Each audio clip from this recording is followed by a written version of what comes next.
Have you ever noticed that in love, the one who seems most passionate is almost always the one who loses the game? Well, yes. Emotional life functions much more like a battlefield than a fairy tale. And Machiavelli, if he were here, would say without hesitation, politics should be guided by reality, not ideals. The reality is that those who surrender without a strategy become prisoners of their own naivete. But there is a secret manual, hidden between the lines of psychology, relationships, and even neuroscience, that shows exactly how to turn things around. This manual isn't about cheap manipulation, but about understanding what few dare admit. The end justifies the means when the goal is to protect one's own sanity. And the means is simple: to make the other person believe they have control, when in fact they never did. This is where the delicious tension between gain and loss, presence and absence arises. You don't play to conquer, you play to show that you've always been in control. Is it cruel? Perhaps. But truly cruel is allowing yourself to be enslaved by someone who never deserved your surrender. And what you're about to discover is more controversial than any motivational advice, because it's not about being nice or expecting reciprocity. It's about applying virtù and fortuna, using emotional intelligence as a weapon and time as an ally. You'll learn how to awaken desire, trigger insecurities, and then disappear so gracefully that the other person will never forget your absence. Sound counterintuitive? It is. But that's exactly why it works. And from here on, get ready. Let's enter this secret manual together, where real power isn't about loving more. It's about knowing when to stop playing games. The so-called player always presents himself as someone in control. He puts on the appearance of virtue, displays charm and confidence, but deep down, he's guided by a simple logic, mastering the emotional landscape before the other person realizes the game. Machiavelli would say that politics guided by reality, not ideals, dictates human relationships, and the player is no different. He doesn't fall in love with the person themselves, but with the feeling that he holds the reins. It's as if the power lies less in the bond and more in the illusion of control. Seduction isn't love, it's strategy. A chessboard where every move is calculated. For him, the end justifies the means. If he needs to disappear to create anxiety, he disappears. If he needs to praise to regain ground, he does so with surgical precision. Everything serves the maintenance of his narrative of power. But see the irony? Contrary to what he believes, this stance doesn't make him as intelligent as he imagines. Observing from the outside, one realizes that his weapons are old, almost rusty. They are predictable tactics that repeat themselves like a broken record. What the player doesn't realize is that by always repeating the same patterns, he reveals his vulnerability. It's like a general who insists on using the same war moves, forgetting that the enemy can adapt. And here comes the key: constant adaptability. Those who observe calmly, those who don't react immediately to the game, see the entire script before the other even finishes the first scene. At this point, Machiavelli's logic fits. Better not to be the player, but the silent strategist who understands that decisions should be based on real human nature, not illusions. Imagine someone who discovers this panorama and instead of getting carried away by the dance, begins to observe like someone watching a predictable show.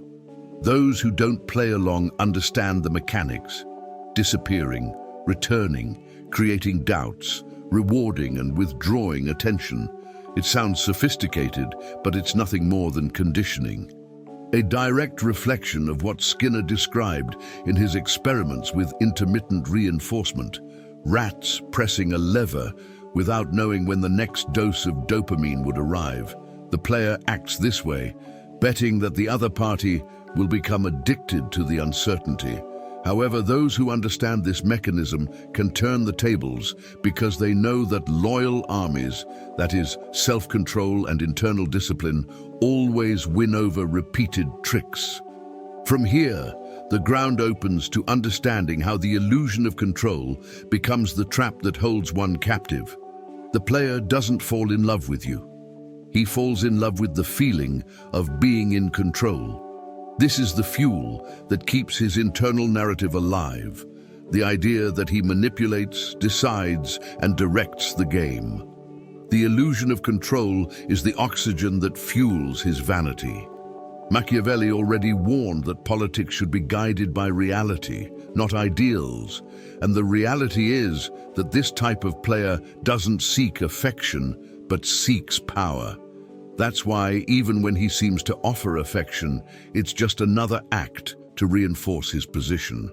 For him, it's better to be feared than loved, and if possible, never hated. He needs to be the conductor of the orchestra, even if the music is repetitive and empty. Those who understand this realize that they are not facing romance, but psychological warfare disguised as passion. And the curious thing is that the more he believes he's in control, the more predictable he becomes. He creates a scenario in which his supposed independence is merely a facade, as he depends entirely on the other's reaction to feel validated. It's a contradiction. The player who claims he doesn't need anyone, deep down, only exists if there's an audience for his show. This is where the concept of the appearance of virtue fits in. What he shows is not who he is. This control he displays is nothing more than a performance sustained by the fear of feeling irrelevant. As with any calculated use of force, effectiveness is limited when the same technique is abused. And the silent mastermind, the one who sees the machinery behind the curtain, quickly realizes there is no true power where everything depends on manipulation. To apply this in practice, think of someone who seems to be driving the game, giving praise, withdrawing attention, returning with intensity, disappearing again. They believe you're stuck in their rhythm, but the key is simple: don't react to their timing. When you regulate your own tempo, you break the spell of the supposed magic. The player only has power when the other dances to their tune. When the melody is ignored, only uncomfortable silence remains. This is true virtù e fortuna, the ability to use emotional intelligence to position oneself without needing open confrontation. It's like a chess player who already foresees 10 moves ahead and therefore doesn't rush to move the pieces. Here, the lesson is clear. The control the player thinks they have is nothing more than smoke, and at the right moment, that smoke dissipates, revealing the fragility behind the facade. Anyone who observes a player calmly quickly realizes that his tactics are not sophisticated, but rather repetitive, like a rehearsed ritual. He disappears to create emptiness, then reappears as if it were a rare gift. He elevates someone with subtle praise, then abruptly withdraws attention. He confuses with contradictory signals and soon after offers calculated rewards. It's a predictable cycle, yet effective for those who don't recognize the pattern. Machiavelli would say this isn't real power, but merely a calculated use of force, an attempt to remain relevant while manipulating perceptions. Essentially, there is no authenticity. There is only a policy guided by the reality of instinct, feeding the ego at the expense of the other's vulnerability. The curious thing is that by repeating this script so often, the player ends up delivering their own manual. When someone learns to see this play, everything becomes all too obvious. It's like watching the same movie for the 5th time. You already know who will betray, when the shock will come, and how the plot ends. With each disappearance, each return, each wavering of affection, the attempt to create emotional dependence becomes evident. But therein lies the point. Those who understand the mechanics realize they no longer need to react. As Machiavelli taught, decisions based on real human nature are far more effective than believing in contrived characters. And the player's nature is precisely this: predictable, repetitive, vulnerable to those who see beyond the mask. In practice, identifying these tactics can even be fun because it makes the game transparent. If someone disappears instead of despairing, you already know that a calculated reappearance will soon follow. If you praise someone instead of believing it's genuine, you understand that you're simply laying the groundwork for later retreat. This awareness changes everything. It's like having a war map in your hands, where your opponent insists on using the same paths, unaware that the terrain is already mined. At this point, true virtù and fortuna emerge, the ability to remain unaffected by gestures that no longer surprise. And it is precisely here that we begin to understand the next level of this game, the role of intermittent reinforcement, which is nothing more than a technique borrowed from behavioral psychology. The secret behind the player's magnetism isn't charisma, but basic psychology. Skinner already showed in his experiments in the 1950s that rats pressed a lever not because they knew when rewards would come, but precisely because they didn't. Unpredictability increases dopamine release more than constancy. The player uses this principle without even needing to study it. He appears when least expected, disappears when most desired, delivers affection in small doses, and withdraws without warning. This chaos isn't charm, it's intermittent reinforcement, and herein lies the Machiavellian trick. The end justifies the means when the goal is to create emotional dependence. The other person isn't addicted to the affection received, but to the anxious anticipation of the next gesture. This mechanism explains why so many people confuse instability with passion. The heart races not because there is true love, but because the brain is intoxicated by uncertainty. It's the same system that keeps gamblers glued to slot machines. They never know if the next spin will bring a prize. The gambler is like the portable casino of emotional life. Only when logic is understood, the power is emptied. Machiavelli would remind us that decisions based on real human nature must consider how vulnerable we are to this kind of manipulation. And the reality is clear. Constancy is undervalued, while unpredictability gains the status of overwhelming passion. But those who possess their own loyal armies, self-control, clarity, and discipline do not bow to this trick. In practice, this means seeing each oscillation as an attempt to program your nervous system. If it appears full of attention and then disappears, it's no coincidence. It's emotional engineering. Recognizing this is already halfway to freeing yourself. A simple tip: instead of counting how many days have passed since the last message, count how many times it has repeated the same pattern. You'll notice it's nothing more than a poorly executed copy of an old script. At this point, constant adaptability comes in. Instead of reacting, change the pace, alter your vibration, and don't give the player confirmation that intermittent reinforcement works. And so, while it believes it's still manipulating, you're the one who begins to redefine the rules of the game, paving the way for understanding the next move. The game of emotional distancing. Here is the arena where the player truly believes they are invincible. Emotional detachment. They operate under the logic that whoever can sustain their detachment the longest wins. It's as if each silence were an invisible sword, each absence a form of subtle torture. Machiavelli already taught that it's better to be feared than loved, and this is exactly what the player applies. They don't seek to be remembered for their affection, but for the absence they cause. The paradox is cruel. The more distant they appear, the closer they believe they are to control. It's a duel of resistance, and whoever gives in first, the one who sends the message, the one who seeks an explanation, the one who demands a label, gives up power on a silver platter. This is the psychological battlefield, where only those who master their own silence remain. But the player's mistake lies in believing that the other can't learn to play the game too.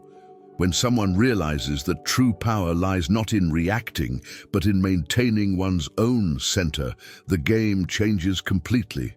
This is where politics guided by reality, not ideals, comes into play. The reality is that distancing is not about love, but about control. Those who understand this begin to use silence not as punishment, but as self-care. This is where the true calculated use of force emerges.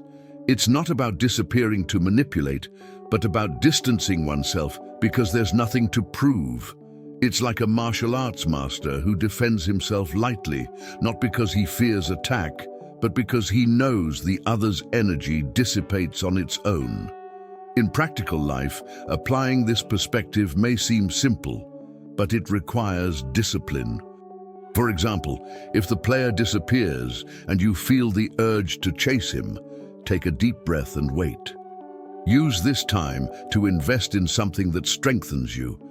Read Machiavelli's The Prince to understand how the appearance of virtue is used strategically, or even take up a hobby that reaffirms your autonomy. It is in this space that virtù and fortuna are built, the ability to transform silence into empowerment, not imprisonment. The player believes that by not responding he creates scarcity. But when you also firmly maintain your distance, the spell backfires. And it is precisely at this point that space opens for the next twist, the strategic reversal, where control of the game changes hands. This is where the game changes. The strategic reversal occurs when those who seemed manipulated begin to manipulate without apparent effort. The player thrives on the feeling of control, but all it takes is a turn of the tables for them to find themselves trapped in their own trap.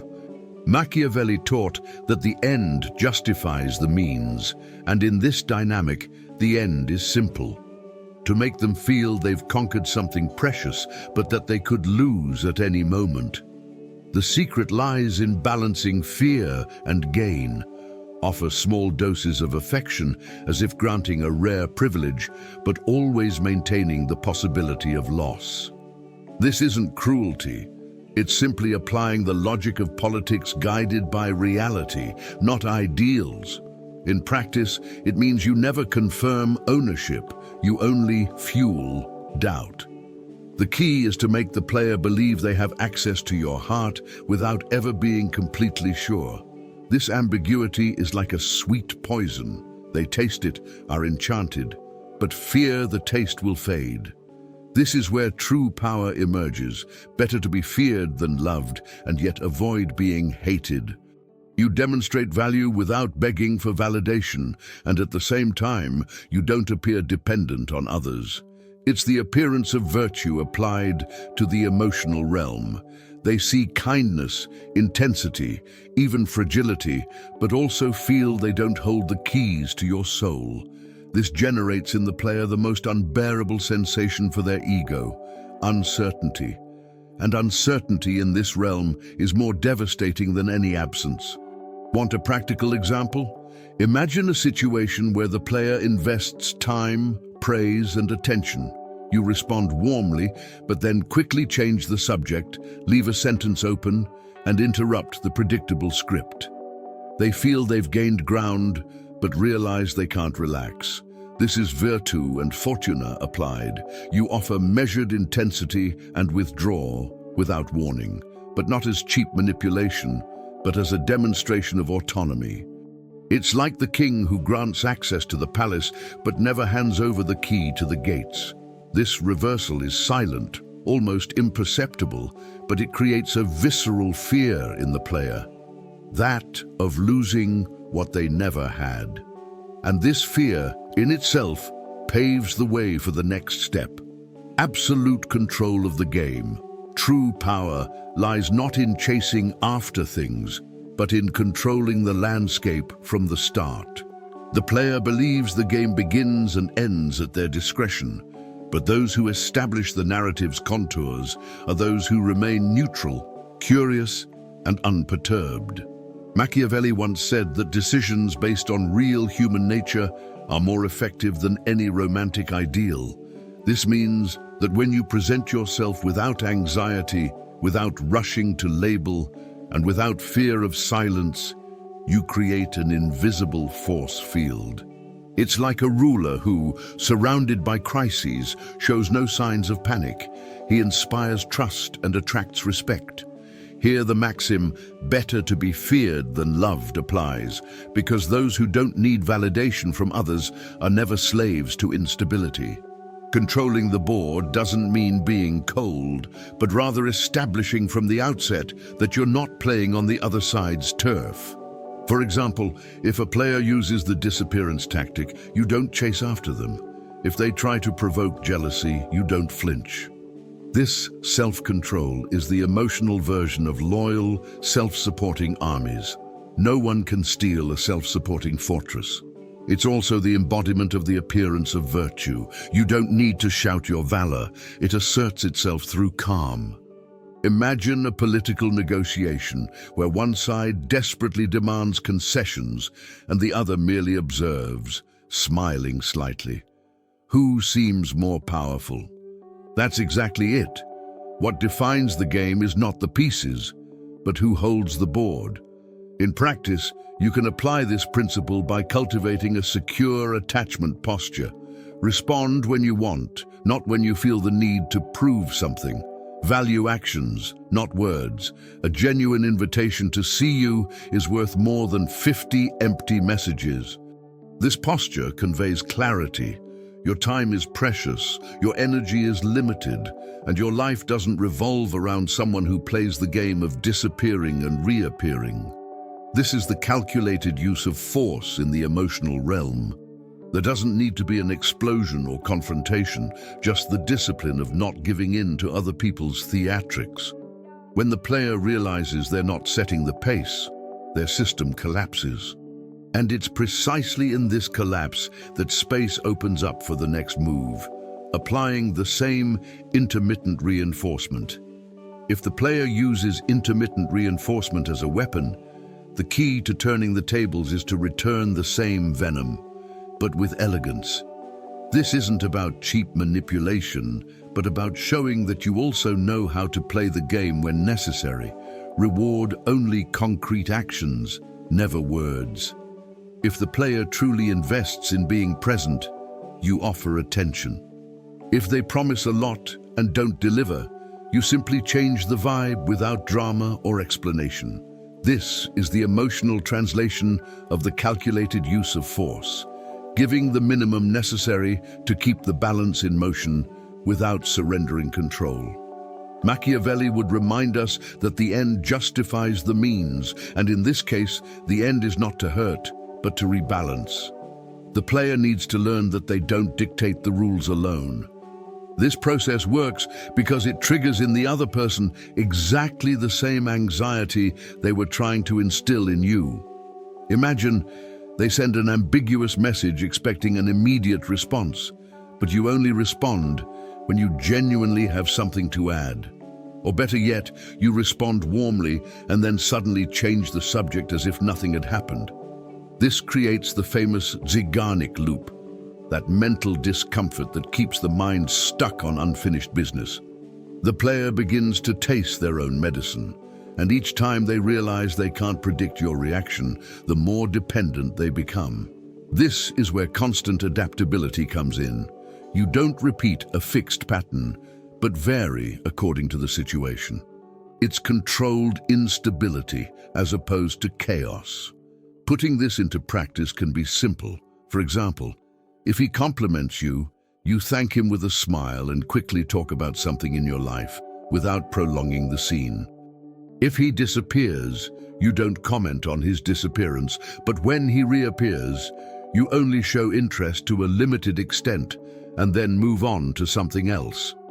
This balance creates an aura of mystery with clarity. Your life has well-defined boundaries, but your emotional intentions are not entirely decipherable. This is the point at which the player begins to feel genuine scarcity, because they realize that their access to you depends on what they do, not what they say. And when this realization hits them, it opens the door for the next move, controlled vulnerability. The most common mistake is to believe that vulnerability means opening yourself up completely, pouring out emotions without filter. But controlled vulnerability is a different ball game.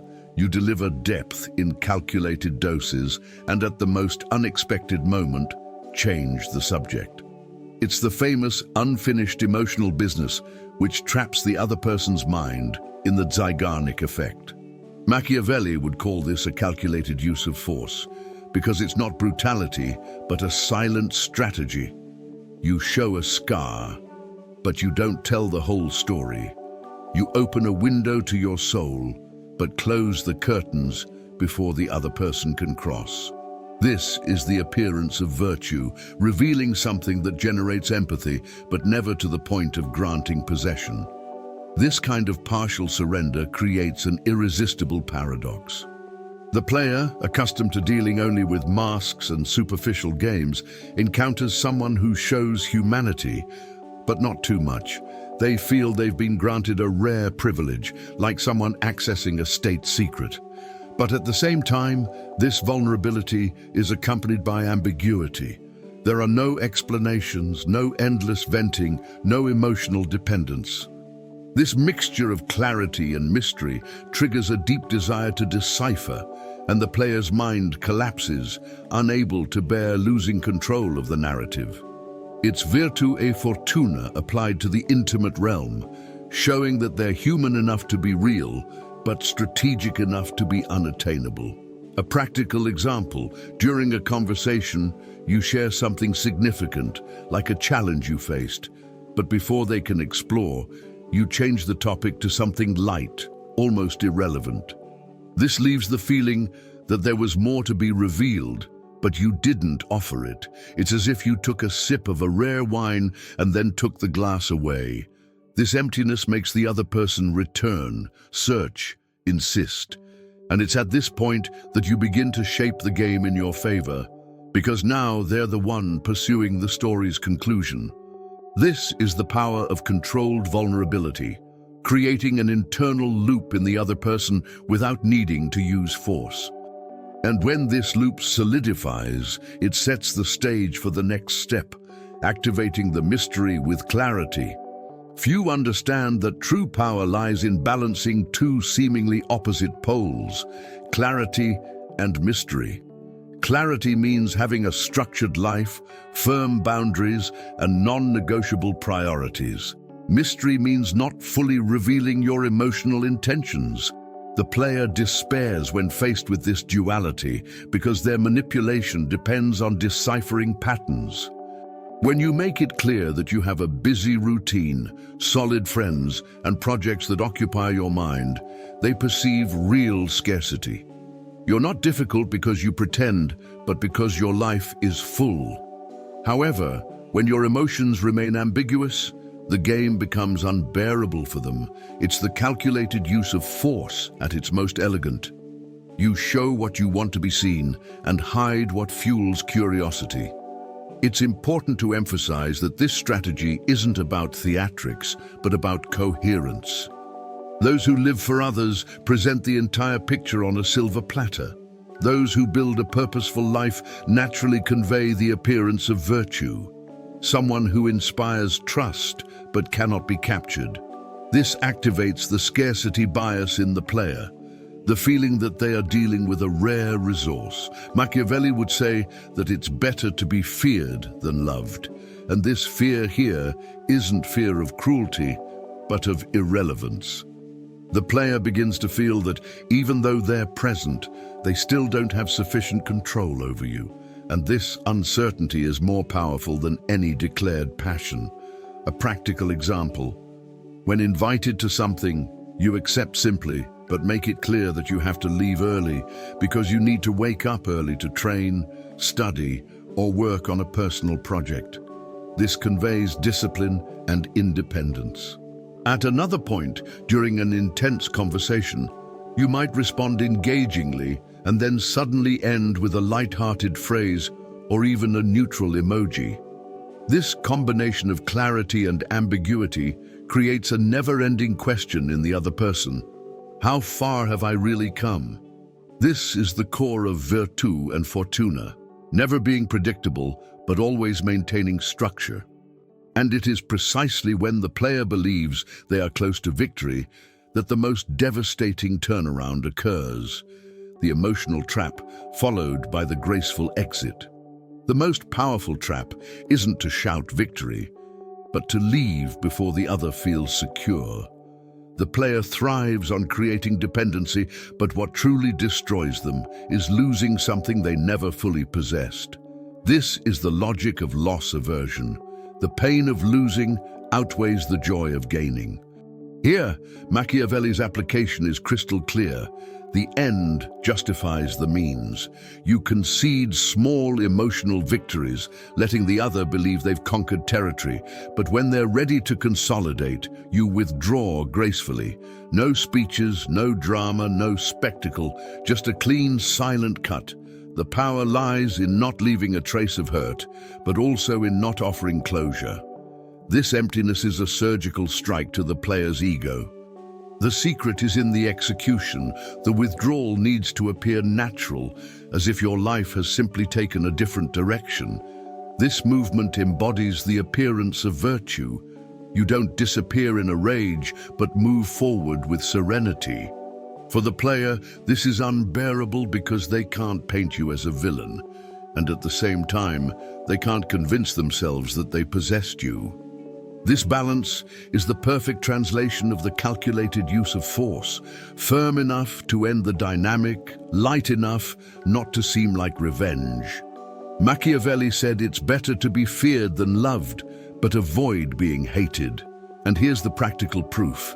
You withdraw without giving fuel to resentment. In practice, this can be done in simple ways. You stop responding to breadcrumbs, those vague messages the player sends just to test if there's still space. You stop accepting last-minute invitations and don't justify your absences. At the same time, you continue to publish your full life, your victories, your projects, showing that your attention has been redirected. This creates an internal collapse in the other person. They feel like they've lost without ever having possessed anything. This graceful withdrawal is the final blow to the scarcity game. And at the same time, it paves the way for deeper understanding. The neuropsychological mechanisms that explain why the player falls precisely where they believed they were in control.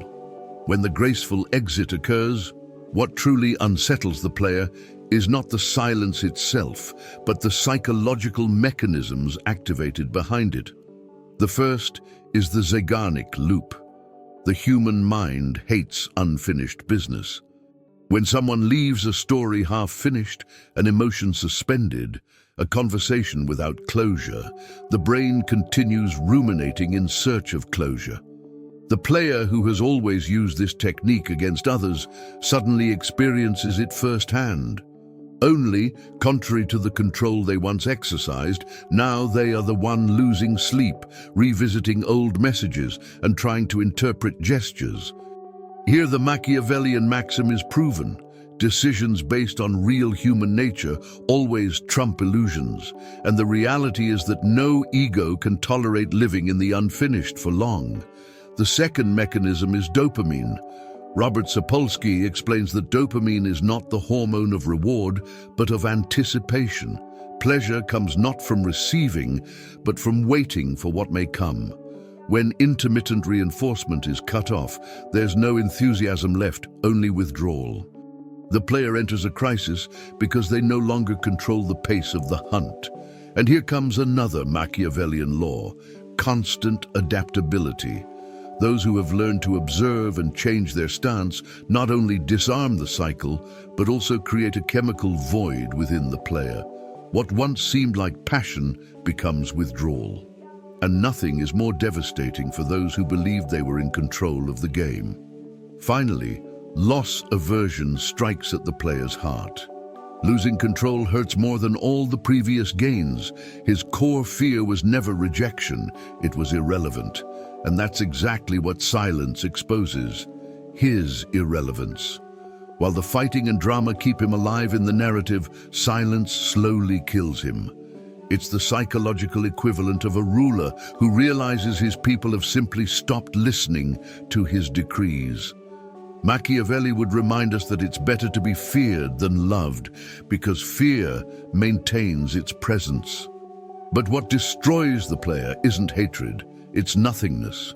And in this void, the board changes hands. It's proof that war was never about shouting, but about discipline, detachment, and silent execution. Science has already confirmed what Machiavelli intuited in his reflections on human nature. Uncertainty increases desire. A 2013 study showed that people who were less certain about the reciprocity of a romantic interest reported higher levels of attraction. In other words, the less one knows, the more the mind becomes trapped in the enigma. This is precisely the principle that the gambler uses, albeit instinctively. He fosters doubt because he knows the mind hates gaps. This mechanism is the academic version of the maxim that the end justifies the means.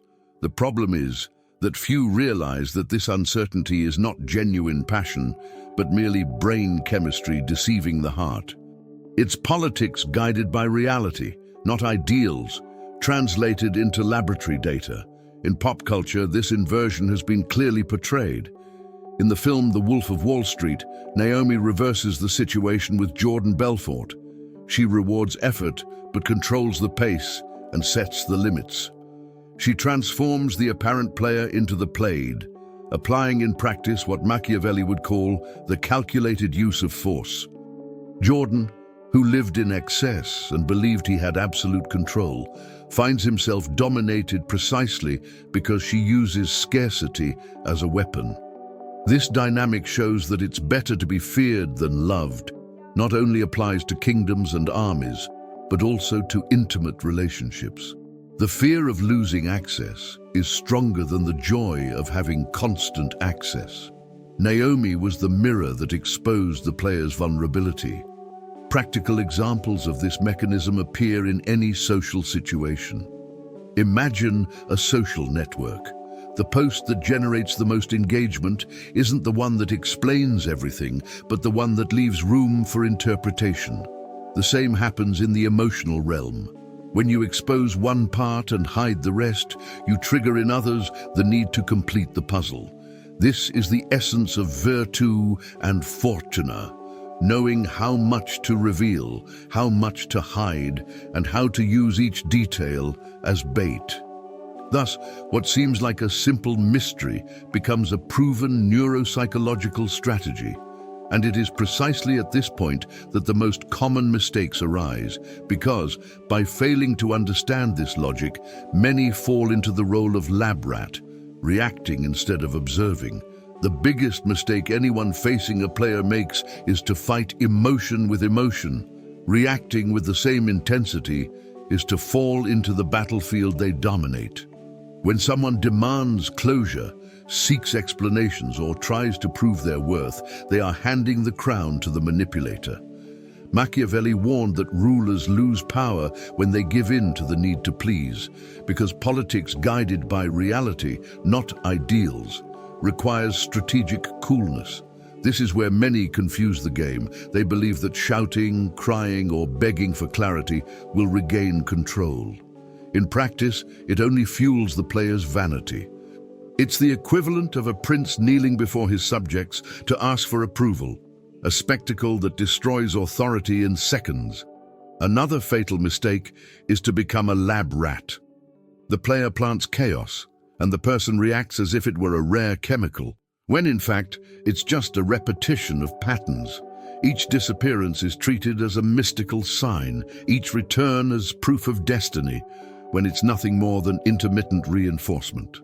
This is where chaos is confused with chemistry, manipulation with passion. Machiavelli would call this political naivete, believing in ideals instead of accepting real human nature. When someone romanticizes this behavior, they fall into the illusion that they're experiencing something unique, when in fact they're being conditioned, like in a Skinner experiment. And the more they react, the more trapped they become, because the one who sets the pace is always the other. Finally, there's the mistake of granting full access the moment an opening is perceived. Many believe that by offering everything, they reverse the dynamic. But that's precisely where the war is lost. The player doesn't value abundance, only scarcity. Opening one's heart completely is like handing over the castle and the keys to the enemy. Machiavelli already warned, better to be feared than loved, but avoid being hated. Granting full access doesn't generate love, it generates boredom. The player, accustomed to challenge, despises ease. Here, the lack of calculated use of force proves fatal. It's important to remember the board isn't turned by limitless generosity, but by silent strategy. And it's in this remembrance that the portal to the next stage opens, consolidating power without falling into the trap of toxicity. After the game ends, the temptation is to reopen the board, respond to a vague message, or believe that being polite will demonstrate maturity. But real power lies in ignoring the breadcrumbs, those attention-grabbing shards the player throws just to test if there's still room. Machiavelli once said that the end justifies the means, and in this case, the end is maintaining one's emotional sovereignty. Ignoring isn't revenge, it's self-control. It's choosing not to become a supporting actor in someone else's theater. This is where politics guided by reality, not ideals, shows its weight. The reality is that whoever reopens the cycle returns to the role of the manipulated. The wisest decision is strategic silence, a silence that doesn't beg, doesn't explain, and doesn't justify itself. Another essential point is to let go of fantasy. Many believe they are the exception, that they will cure the player, that they will be the other's redemption story. This illusion is dangerous because it puts ego before reason. Machiavelli would remind us that decisions must be based on real human nature, and the reality is that patterns are worth more than potential. Observing is always smarter than fantasizing. If someone has shown they don't know how to handle depth, the belief that this time it will be different is just self-deception. You must choose to see the facts as they are. Consistency of behavior always speaks louder than promises. This is a calculated use of force, applying your energy where there is reciprocity, not where there is emptiness. Consolidating power without toxicity also means cultivating a life so full that the game loses relevance. When you invest in your projects, strengthen your real relationships, and take care of your body and mind, you naturally convey the appearance of virtue, someone sovereign, independent, impervious to chaos. This is where true virtue and fortuna manifest, living in such a structured way that no manipulation can find its way. The graceful exit isn't revenge, it's clarity. You don't close the door in anger, but with purpose. And when you leave without a speech, without a stage, and without an audience, you become unreachable. This is the pinnacle of power, not playing better, but stopping playing. And it is in this silent attitude that the final thesis is prepared. The goal was never to keep the player, but to prove that they were never in control.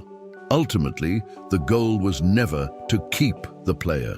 The turning point is understanding that they never had real control, only the illusion of being in charge. True power lies not in responding in kind, but in rising above the board. Machiavelli once said that politics should be guided by reality, not ideals. And reality is harsh. Only those who don't depend on the approval of others win. The player believes they control through mystery and chaos, but those who master themselves realize that discipline is the true crown.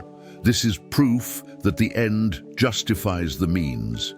It's not about defeating others, but conquering oneself. Real power is born of detachment.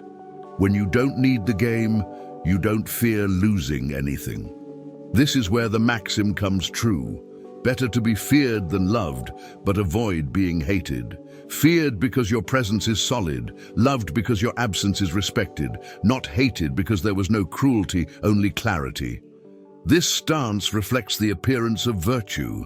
There is no theater, only coherence between speech and action. Those who stop playing are no longer manipulated and are remembered as unattainable. And it is at this point that the player collapses because they discover they never moved the pieces, they just believed it. It's important to engrave this thesis as internal law. You don't need to play better, you need to stop playing.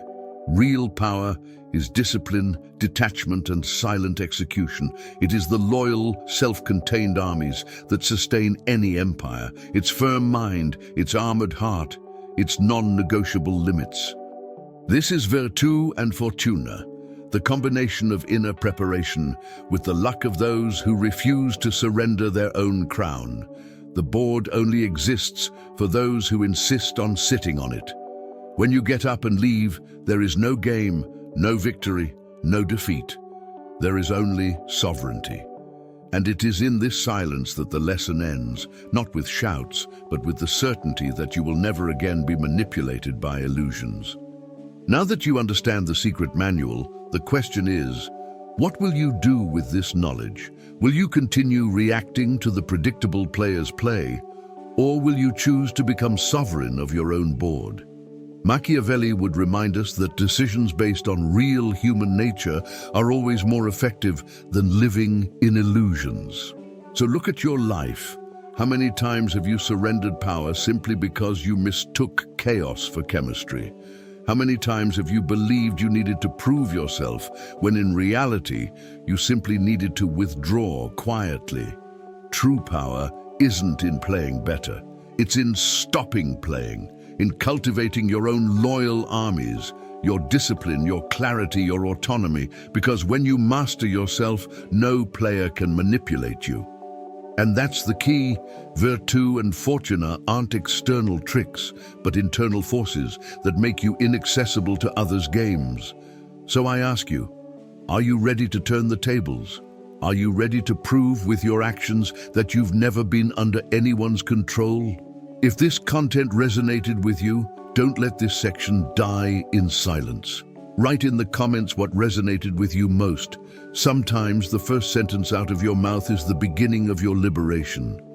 And of course, if you want to continue receiving strategies like this, subscribe to the channel, turn on notifications, and be here when the next manual is revealed. Because in the end, those who choose to be invisible to the game become impossible to forget.